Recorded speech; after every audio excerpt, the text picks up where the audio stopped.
ये कहानी है एक लड़के की जो एक ग्रोसरी स्टोर में काम करता था और उस ग्रोसरी के मालिक का नाम रॉबिन था। एक बार उसने मुझे एक अजीब सी कहानी सुनाई। 20 साल पहले रॉबिन भी एक ग्रोसरी स्टोर में ही काम करता था। उसके एक कोवर्कर के साथ जिसका नाम कर्टिस था, वो दोनों अच्छे दोस्त बन गए थे और साथ में काम करने लगे। एक दिन कर्टिस ने बताया कि उसने पहले किसी का मर्डर कर रखा है। फिर रॉबिन ये सुनकर हंसने लगा और कर्टिस का मजाक बनाने लगा। कर्टिस ने बोला ये सच है और वह अब तक पुलिस से भी नहीं पकड़ा गया। फिर रॉबिन ने उससे कहा मजाक करना बंद करो। कर्टिस ने कहा मैं प्रूव कर सकता हूँ। एक दिन जब वो दोनों घूम रहे थे, उन्होंने एक आदमी को अकेले सड़क पे वॉक करते हुए देखा।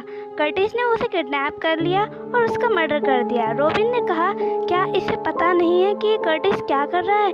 कुछ समय बाद पड़ोस में एक आदमी मिसिंग है। पुलिस ने कर्टिस को धमकाया। कर्टिस के खिलाफ कोई सबूत नहीं मिला तो रॉबिन कर्टिस से पूछने लगा कि उसने ये सब कैसे किया, पर कर्टिस ने उसे कुछ नहीं बताया। उसके बाद समय बीतता गया और रॉबिन अपने आप में गिल्ट फील करने लगा। हालांकि उसमें इतनी हिम्मत नहीं थी कि वो पुलिस में रिपोर्ट कर सके, क्योंकि अगर उसने ऐसा किया तो पुलिस को लगेगा कि वो भी उसके साथ मिला हुआ है। रॉबिन ने मुझे ये बात बताई थी जिसको बीते हुए 20 साल हो चुके हैं, पर आज भी इन सब विश्वास करना मुश्किल है। मैं सोच रहा था कि ये स्टोरी उसने खुद बनाई है। फिर एक दिन अचानक से एक आदमी हमारे स्टोर में आया। उसका नाम कर्टिस था। रॉबिन ने कर्टिस का स्वागत किया और उससे मुझे इंट्रोड्यूस कराया। मुझे अचानक से थोड़ी बेचैनी होने लगी। ये वही किलर था, पर दिखने में वो एक एवरेज मैन ही दिख रहा था। बहुत काइंड भी लग रहा था।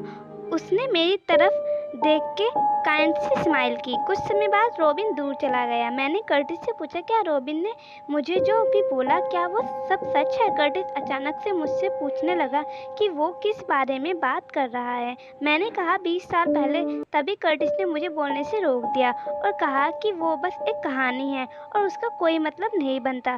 फिर वो अपनी जगह पर चला गया। कुछ समय बाद स्टोर के बाहर से उसने कहा क्या तुम कैंडीज लेना चाहोगे? फिर उसने मुझे कुछ टॉफ़ी दी। मैंने वो ले ली, पर मैंने वो खाई नहीं। वो मुझे देखने जा रहा था, जैसे कि वो बोलना चाह रहा हो कि जल्दी से इसे खा लो। जब मैंने खाने से मना कर दिया तो वो वहाँ से चला गया। उसके बाद से कर्टिस उस स्टोर पर आने लगा।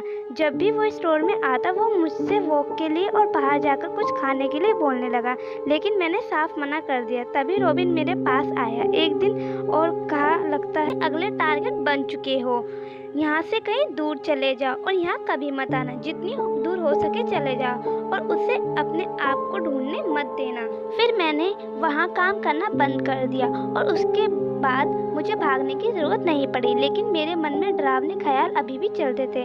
कुछ समय बाद मैंने एक न्यूज़ सुनी। उसमें बताया कि रॉबिन मिसिंग है।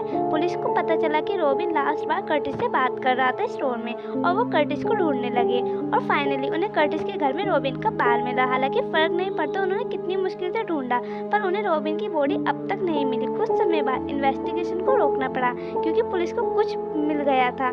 कर्टिस के घर में वहाँ एक हिडन स्पेस था, वहाँ पर रॉबिन की बॉडी भी मिली। वहाँ पर एक सीमेंट से बनी दीवार भी थी और एक कंकाल भी मिला। बोन का डीएनए टेस्ट करवाया गया तो पता चला ये वही आदमी था जो 20 साल से मिसिंग है। कर्टिस को गिरफ्तार कर लिया गया। तो वीडियो यहीं पे खत्म होती है।